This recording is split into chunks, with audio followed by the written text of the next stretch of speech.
नमस्कार, मेरा नाम है शशांक और आज हम पढ़ने वाले हैं औसत यानी कि एवरेज। तो वीडियो पे अंत तक बने रहें क्योंकि मैं आप लोगों को एवरेज से जुड़े सभी कॉन्सेप्ट बताऊंगा जिससे कि आप लोग सभी प्रकार के क्वेश्चनों को सॉल्व करने के लिए सक्षम हो जाएंगे।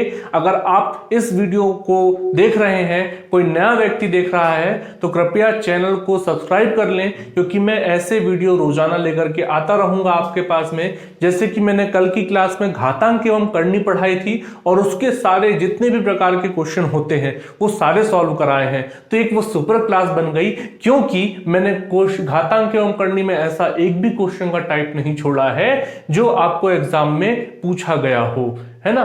तो आप लोग वीडियो में अंत तक बने रहें और चैनल को सब्सक्राइब कर लें, वीडियो को लाइक करें और शेयर करें।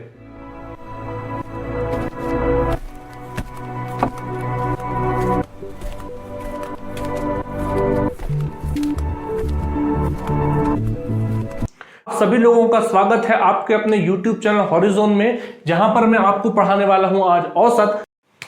अब हमें यदि औसत निकालना है तो यहां पर औसत का फार्मूला होता क्या है कि यहां पर विभिन्न परिमाणों का योग, परिमाणों का योग बटे परिमाणों की संख्या, ये बराबर होता है औसत के। मतलब औसत निकालने के लिए हमें यह फॉर्मूला यूज करना पड़ेगा। तो यदि मैं कहूं कि यहां पर किसी कक्षा में 3 बच्चे बैठे हुए हैं जिनकी उम्र क्रमशः 20, 25 और 30 है। कितने बच्चे बैठे हुए हैं? 3 बच्चे बैठे हुए हैं जिनकी उम्र कितनी है? 20, 25 और 30, है ना। तो यहां पर हम देखें कि 3 बच्चे बैठे हुए हैं तो पहले परिमाणों का योग है। तो परिमाण हमारे पास कितने हैं? 3 है। तीनों का योग कर लो तो 20 और 30, 50 और 25 कितने हो गए? 75 हो गया। और बटे कितने परिमाण है? परिमाणों की संख्या कितनी है? 1, 2, 3। तो यहां पर 3 है, मतलब कि इसकी औसत उम्र क्या आ जाएगी? इन 3 बच्चों की औसत उम्र कितनी आ जाएगी? 25 आ जाएगी। अब हम यहां आगे देखते हैं समांतर श्रेणी। क्या देखते हैं? समांतर श्रेणी। यहां पर औसत वाला लेसन चल रहा है और मैं श्रेणी पढ़ा रहा हूं आप लोगों को, तो आप आगे चल के देखेंगे कि इन सभी चीजों का यूज कैसे होता है। तो यहां देखते हैं समांतर श्रेणी। ठीक है, समांतर श्रेणी होती क्या है? यहां जैसे पहला पद लिखा है ए प्लस हो गया डी, फिर तीसरा पद क्या हो जाएगा? ए प्लस 2d, फिर आगे पद क्या हो जाएगा? a plus 3d। ऐसा करते करते ये श्रेणी आगे तक चलती जाएगी। तो यहां पर हम देखें कि यदि इसका nवां पद हमें ज्ञात करना हो तो nवां पद क्या हो जाएगा? tn is equal to a plus n-1d। जहां पर a क्या है? पहला पद है और d क्या है? सर्वांतर है। d मतलब सर्वांतर, मतलब इनके बीच का अंतर, दोनों पदों के बीच का अंतर है। मान लीजिए a इज इक्वल टू मैंने यहां पे पुट कर दिया 1, a इज इक्वल टू मैंने पुट कर दिया 1, तो ये श्रेणी क्या बन जाएगी? 1। और d is equal to put कर दिया मैंने 2, सर्वांतर। मतलब दो पदों के बीच का अंतर क्या हो जाएगा? 2, है ना। d इज इक्वल टू सर्वांतर मतलब दो पदों के बीच का अंतर। अब देखिए यदि a इज इक्वल टू मैंने 1 पुट कर दिया तो यहां पर क्या हो जाएगा? 1 प्लस 2, मतलब a की वैल्यू 1, d की वैल्यू 2, तो कितनी हो जाएगी? 1 प्लस 2 इज इक्वल टू 3। तो इन दोनों पदों के बीच में कितने का अंतर है? 2 का अंतर है। उसी प्रकार तीसरा पद देखें तो a की वैल्यू कितनी? 1, और यहां पर हो जाएगी 2, तो 2 सा कितना हो जाएगा? 4, तो 1 प्लस 4 इज इक्वल टू हो जाएगा 5। उसी प्रकार यहां पर a इज इक्वल टू 1 है और यहां पर 3 2 6 प्लस 1 इज इक्वल टू हो जाएगा 7। देख रहे हैं हम कि 1 3 5 7 मतलब दो पदों के बीच का अंतर कितना है? 2 है। तो यहां पर Sn इज इक्वल टू मतलब कि n पदों का योग, ये जाकर के कहीं पर तो एंड होगा, है ना। जैसे कि ये 1 3 5 7 है तो ये कहीं पर जाकर तो एंड होगा ही होगा, है ना। तो यहां पर क्या हो जाएगा? Sn n पदों का योग होता है n/2, यहां पर 2a प्लस n-1 और यहां पर d। ठीक है, यहां पर Sn मतलब कि सम ऑफ n पद, जो n पद हैं उनका सम है। सम मतलब कि योग, n पदों का योग बराबर इतना हो जाएगा। यदि हम इसी श्रेणी को मान लें, यहाँ 1 3 5 7, यहाँ पर मान लें 9 लिखा हुआ है, यहाँ पर 11 लिखा हुआ है, ठीक है, यहाँ पर 11 लिखा हुआ है, तो nवा पद हम कैसे निकालेंगे?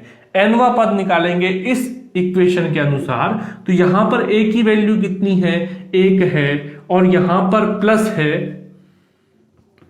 और nवा पद मतलब n-1 है और मल्टीप्लाई में d है, तो nवा पद निकालना है हमें, है ना। तो n-1 है, और यहां पर d मतलब अंतर, दोनों के बीच का अंतर कितना है? 2 है ना। और यहां पर इज इक्वल टू क्या है? 11 है। आखिरी पद क्या है यहां पर? इज इक्वल टू 11 है, तो वहां पर आखिरी पद लिख लिया हमने। तो यहां पर जब इसे सॉल्व करेंगे तो क्या होगा? n-1 is equal to 11 - 1 upon, ये 1 चला जाएगा इधर तो माइनस में, अपॉन 2। तो यहां पर हो जाएगा n इज इक्वल टू -1 है, इधर +1 होगा, तो 11 - 1 is equal to 10, 10 upon 2 is equal to 5, तो 5 प्लस हो जाएगा 1, तो इज इक्वल टू क्या हो जाएगा? 6। n is equal to 6। आप गिन के देखो, 1 2 3 4 5 6। बात समझ में आ गई कि हमने n इज इक्वल टू 6 कैसे निकाला। अब यदि मैं बोलूं कि इसी सीरीज का, इसी समांतर श्रेणी का n पदों का योग, n पदों का योग, n की वैल्यू निकलेगी तभी n पदों का योग निकलेगा। तो Sn इज इक्वल टू, यहां 6 है तो इज इक्वल टू इसमें कैसे निकालेंगे? 6/2। यहां पर 2a है, a की वैल्यू कितनी है? 1 है, प्लस n की वैल्यू क्या है? 6 है, -1 है, d की वैल्यू है 2, ठीक है। तो यहां पर क्या हो जाएगा? 6/2 इज इक्वल टू 3, यहां पर 2, और यहां पर प्लस 6 - 1 इज इक्वल टू कितना? 6 - 1 इज इक्वल टू होगा 5, और 5 2 हो जाएगा कितना? 10। इतनी बात समझ में आ गई। तो यहां पर होगा 10 + 2 इज इक्वल टू 12,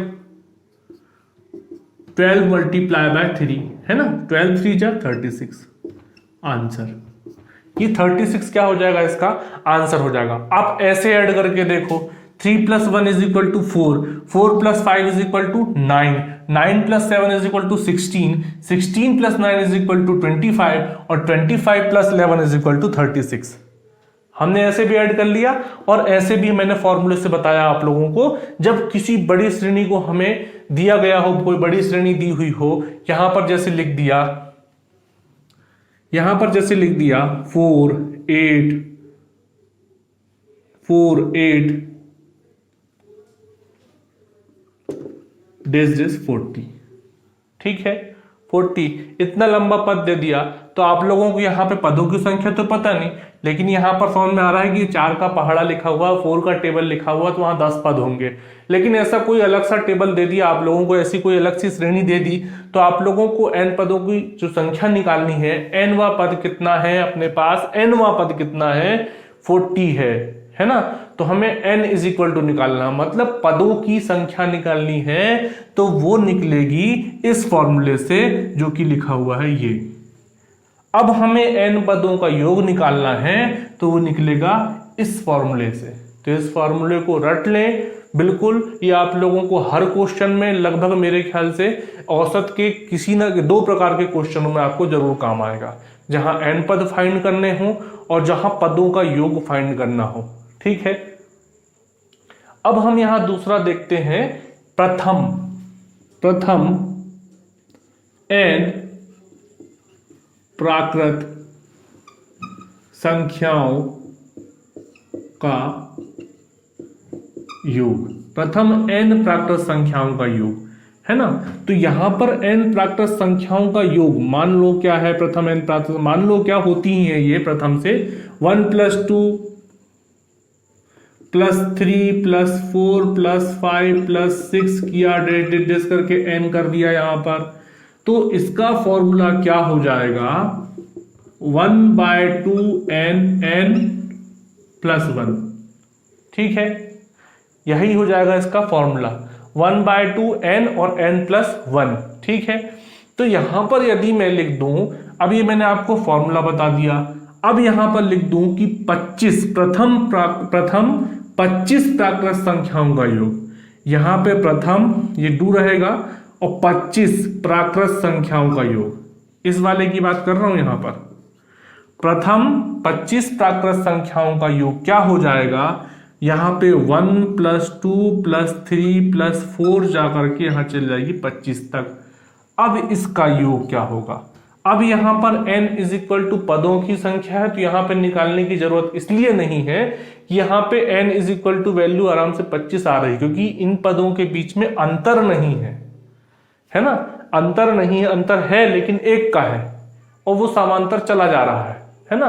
तो यहां पर n पद = 25 पद है यहां पर, तो n की वैल्यू क्या है 25 है, तो = 1/2 यहां पर 25 लिखा और यहां पर कर दिया 25 + 1, तो क्या हो जाएगा 25/2 और यहां पर 25 + 1 = क्या हो गया 26 हो गया, मल्टीप्लाई बाय 26, तो यहां पर 2 से ये 13 टाइम कट जाएगा, तो 13 × 25 हुआ, तो 25 3 × 75 की 5 कैरी आया 7, 25 1 × 25 और 7 हो गया 32, तो मतलब कि 325 यहां क्या हो गया हमारा आंसर हो गया। यहां देखते हैं प्रथम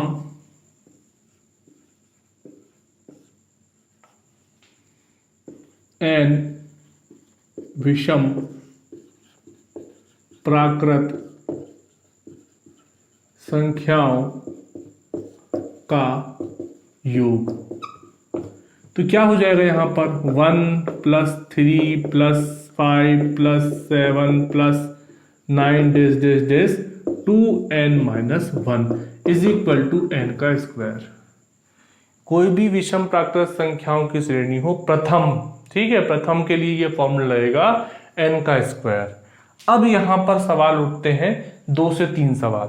सबसे पहला तो ये कि प्रथम n प्राकृत संख्याओं में, यहां पे n की वैल्यू बाद में बदलते जाऊंगा, ठीक है, तो यहां पर प्रथम n प्राकृत संख्याओं का औसत, ठीक है। अब यहां पर कोई श्रेणी दी हो, पहला ये पहला टाइप है, यहां दूसरा टाइप हो जाएगा 20 तक की विषम प्राकृत संख्याओं का योग, ठीक है। ये पहले मैंने आपको 2 टाइप बताए हैं, ये 2 टाइप को मैं 1 बाय 1 क्लियर करता हूं। सबसे पहले लिखा हुआ यहां n प्राकृत संख्याओं का औसत। n प्राकृत संख्याओं का मतलब यहां पर n की वैल्यू हमें पता है, तो यहां पर यदि उन्होंने बोल दिया कि 20 प्रथम 20 प्राकृत संख्याओं का औसत, विषम प्राकृत संख्याओं का, सॉरी यहां मैंने विषम लिखना भूल गया, प्रथम 20 विषम प्राकृत संख्याओं का औसत, तो संख्याएं कितनी है 20 है, मतलब n क्या है 20 है, तो यहां पर योग बराबर क्या होता है, योग बराबर होता है n का स्क्वायर, तो हो जाएगा 20 का स्क्वायर, मतलब हो जाएगा 400, मतलब कि 400 हमारा हो जाएगा आंसर। यहां पर यहां तक तो बात सीधी आती है ना, है ना। 20 आंसर नहीं होगा, यहां पर योग आ गया अपने पास, क्या आ गया, योग क्या आ गया हमारे पास 400 आ गया। अब पूछा है यहां पर क्या औसत, औसत बराबर क्या होता है परिमाणों का योग बट्टे परिमाणों की संख्या। परिमाणों का योग क्या है हमारे पास 400, और यहां पर जब औसत निकालेंगे, औसत निकालेंगे तो परिमाणों का योग बट्टे परिमाणों की संख्या कितनी है 20 है, तो यहां पर बराबर क्या आ जाएगा 20। जब भी क्वेश्चन इस प्रकार का हो कि प्रथम 20 प्राकृत संख्याओं, सम प्राकृत कौन सी, विषम प्राकृत संख्याओं का औसत कितना है, तो औसत आएगा यही, ठीक है। जब योग पूछे तो उसका स्क्वायर कर दें। अब यहां पे दूसरे टाइप का क्वेश्चन है योग, यहां पर योग पूछा तो यहां भी हम क्या करते हैं औसत, क्योंकि हम पढ़ रहे हैं औसत, है ना। तो यहां पर देखें कि 20 तक की विषम प्राकृत संख्याओं का औसत कितना, 20 तक की पूछा है, तो जो आखिरी पद है उसका क्या हो जाएगा 19, तो इसके पहले वाला लेंगे, क्या हो जाएगा 19। और हम क्या करते हैं, जब हम मैंने इसके पहले वाले आप लोगों को समांतर श्रेणी में मैं बताया कि Tn जब आपको आखिरी पद दिया हो और पदों की संख्या मतलब कि n फाइंड करनी हो तो हम क्या कर सकते हैं, Tn इज इक्वल टू क्या होता है, a plus n minus 1 d is equal to Tn होता है, ये होता है। तो यहां पर वैल्यू पुट कर देते हैं, a की वैल्यू क्या हो जाएगी 1 प्लस n माइनस 1, d की वैल्यू क्या है, विषम संख्या है तो हमेशा उनके बीच में अंतर रहेगा 2 का, इज इक्वल टू Tn है। तो यहां पर Tn इज इक्वल टू हो जाएगा 19, क्योंकि 20 तक की प्राकृत संख्या 20 विषम संख्या नहीं है, 20 तक की विषम प्राकृत संख्याओं को पूछा था, 20 प्राकृत विषम संख्या नहीं है, क्या है उसके पहले वाली संख्या 19, तो 19 लिख दिया हमने। अब यहां पर n minus 1 is equal to हो जाएगा 19, 1 उधर जाएगा तो -1 तो 18 अपॉन 2, ठीक है। अब n है, -1 उधर जाएगा तो +1 और ये हो जाएगा 9 प्लस 1 इज इक्वल टू 10, ठीक है। 10 क्या हो गया हमारे पास, यहां पर 10 क्या आ गया, n की वैल्यू 10 आ गई। अब हमें औसत निकालना है तो 10 आ गई इसकी वैल्यू, तो यहां पर औसत भी कितना आएगा, 10 ही आएगा, लेकिन निकाल के दिखाता हूं। योग बराबर होता है n का स्क्वायर, मतलब कि 10 का स्क्वायर बराबर कितना, 100। अब औसत निकालते हैं हम, तो औसत बराबर क्या होता है, परिमाणों का योग मतलब कि 100 है ना, बटे परिमाणों की संख्या बराबर 10, तो क्या आ गया हमारे पास 10।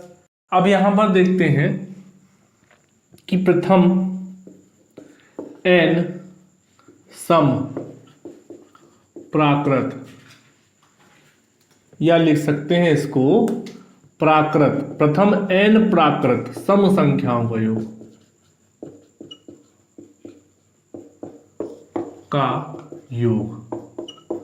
क्या हो जाएगा, सम संख्याएं क्या होती है, 2 + 4 + 6 + 8 इज इक्वल टू 2n, पदों की संख्या का दोगुना बराबर क्या हो जाएगा, n प्लस 1, ठीक है। क्या हो जाएगा, n और n प्लस 1 हो जाएगा, ठीक है। अब यहां पर देखते हैं कि यदि एक क्वेश्चन ले लें, क्वेश्चन में ये लिखा कि 50 तक की n प्राकृत विषम संख्याओं सम संख्याओं का औसत। पहले विषम पढ़ा है इसलिए भी विषम आ गया था, क्या करें।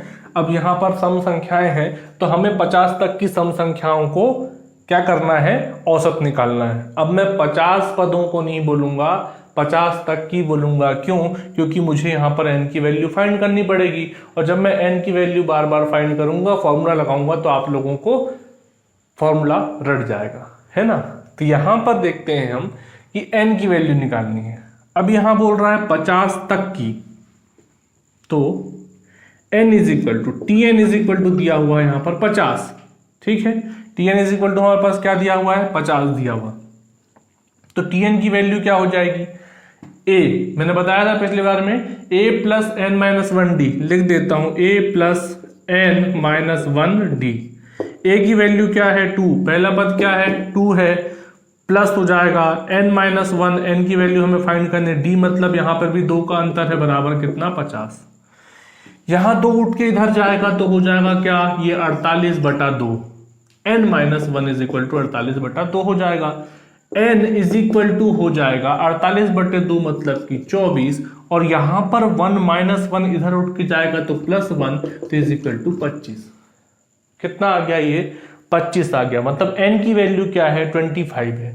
अब पहले निकालो इसका योग कैसे निकालेंगे भाई, n और n प्लस 1 है, तो यहां पर n की वैल्यू क्या है 25 है, और n प्लस 1 करेंगे तो हो जाएगा 26, है ना। ऐसे n इक्वल लिख लेते हैं 25 गुणा 26, तो कितना होता है 25 छक्के 150 की शून्य, हासिल का आया 15, 25 दूनी 50 और 15 हो गया 65, तो 650 हमारा क्या आ गया योग। अब हम औसत कैसे निकालेंगे, औसत बराबर योग कितना है 650 है, बटे पदों की संख्या कितनी है, मतलब n की वैल्यू क्या है, 25 है। तो क्या आ जाएगा आंसर, 25 दूनी 50 बचा 5, 25 छक्के 150। ये हो गया हमारा आंसर। तो अब हम यहां पर देखेंगे प्रथम n प्राकृत संख्याओं के वर्गों का योग, वर्गों का योग क्या होगा, 1 का स्क्वायर प्लस 2 का स्क्वायर प्लस 3 का स्क्वायर प्लस 4 का स्क्वायर इज इक्वल टू डेस डेस डेस हो जाएगा n का स्क्वायर इज इक्वल टू, इनका योग होता है 1/6, यहां पे लिखा n, यहां लिखा n+1 और यहां लिख दिया 2n+1, 2n+1। ये हो गया हमारा फॉर्मूला। अब हम क्वेश्चन की तरफ बढ़ते हैं, तो यहां लिखता हूं मैं 8 तक की, प्रथम 8 तक की प्राकृत संख्याओं के वर्गों का योग क्या होगा।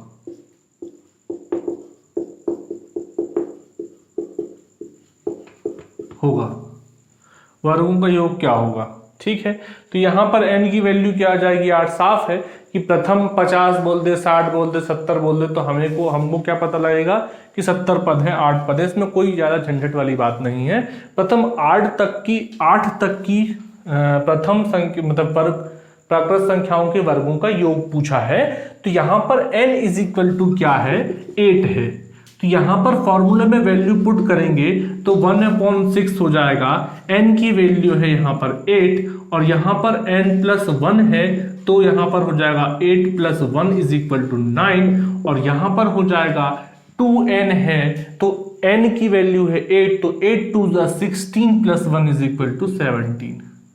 इतनी बात समझ में आ गई होगी, है ना। तो यहां पर देखते हैं, हम इसको काट सकते हैं। तो यहां हो जाएगा 2 3 6 और 2 4 8, 3 1 3 और 3 3 9। तो यहां क्या हो जाएगा, यहां बचा है 4 × 3 × 17। तो 17 3 कितना, 51 और 51 4 कितना, 204। ये 204 हो जाएगा हमारा आंसर। तो हम इसको वेरीफाई भी कर लेते हैं कि 8 तक के प्राकृत संख्याओं के वर्गों का योग क्या होगा। बता इसलिए रहा हूं, वेरीफाई इसलिए करा रहा हूं कि हो सकता है आप लोगों को कैलकुलेशन करने का थोड़ा सा जो ताकत है आपकी, कैलकुलेशन करने की क्षमता है वो बढ़ जाए।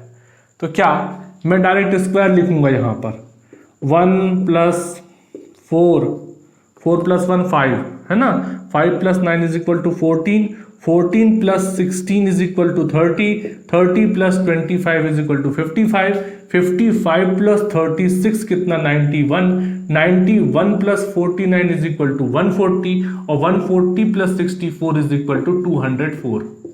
ठीक है, तो देखिए कितना फास्ट कैलकुलेशन हो रहा है। यदि आप लोग भी बार बार प्रैक्टिस करते रहेंगे तो आपका भी कैलकुलेशन इतना ही फास्ट हो जाएगा। 204 हमारा आंसर आ गया, वेरीफाई भी हो गया।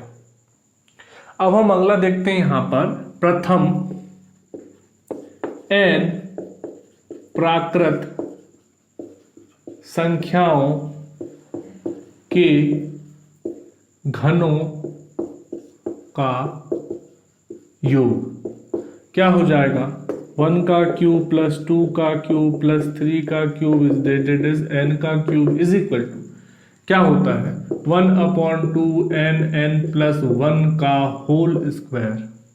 ठीक है, ये होती है इसके वैल्यू, मतलब कि प्रथम n प्राकृत संख्याओं के घनों का योग। अब यहां मैं लिखता हूं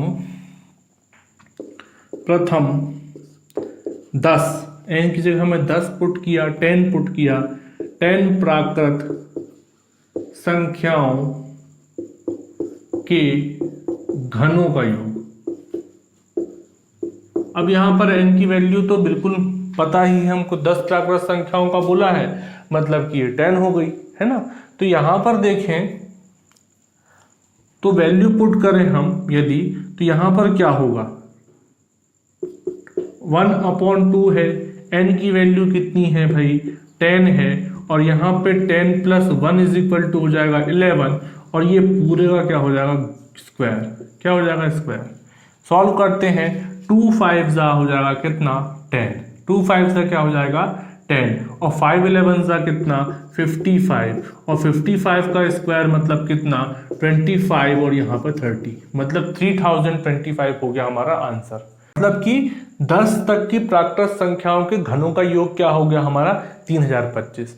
तो फिलहाल के वीडियो में इतना ही। आज मैंने औसत में आप लोगों को औसत कैसे निकालते हैं ये बताया पहले, फिर उसके बाद एसएन मतलब समांतर श्रेणी, समांतर श्रेणी में आखिरी पद कैसे निकालेंगे, फिर प्रथम प्राकृत संख्याओं का योग, n प्राकृत संख्याओं का योग, n विषम प्राकृत संख्याओं का, n सम प्राकृत संख्याओं का, n प्राकृत संख्याओं के वर्गों का योग, n प्राकृत संख्याओं के घनों का योग। ये सब चीजें मैंने आपको बताई हैं। यदि वीडियो आपको पसंद आ रहा है तो वीडियो को लाइक करें, शेयर करें। पिछले वीडियो से या फिर इस वीडियो में कोई समस्या है, आप लोगों को कोई चीज़ समझ में नहीं आई है, तो आप लोग कमेंट में ज़रूर लिखें उसे, ताकि मैं आप लोगों की समस्याओं का निवारण जल्द से जल्द कर सकूं।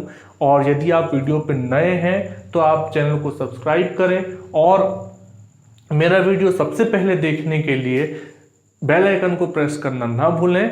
Thank you so much.